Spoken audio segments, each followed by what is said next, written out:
Hello again, folks. Now we're going to look at distance formulas. We actually have three main distance formulas we're going to use.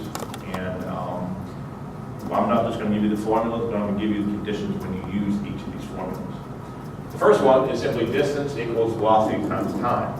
That is simply a rearrangement of the velocity formula without acceleration. So notice there's no a in this formula, so we're going to use this formula when there's no acceleration, or when there's a constant velocity.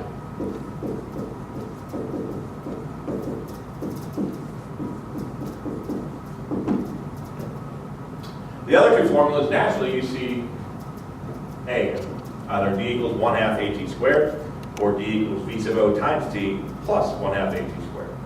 So both of these we're going to use when there's an acceleration.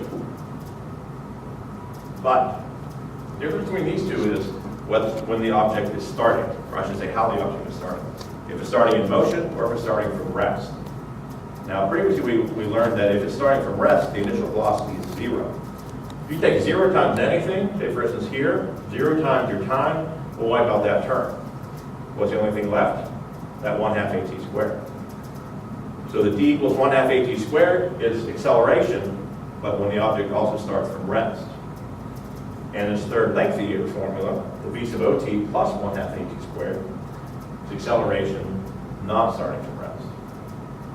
So in essence, we have three different to choose from. So oftentimes the question that the students are asking me is, well, what formula do I use? That's why it's imperative you start and physically write down your given information.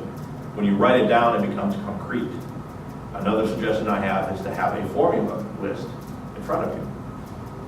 I'll list the formulas every video. They're also in your textbook, and I could even issue you a formula sheet if you like. That way you have them all in front of you. I'm trying to make this as concrete as possible. I have this, and you basically eliminate the formulas that you cannot use because you don't have that information.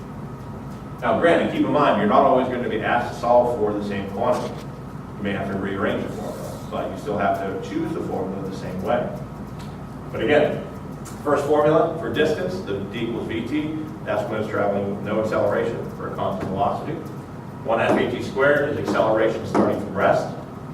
And v sub ot plus 1/2 at squared is acceleration not starting from rest, or with a non-zero initial velocity.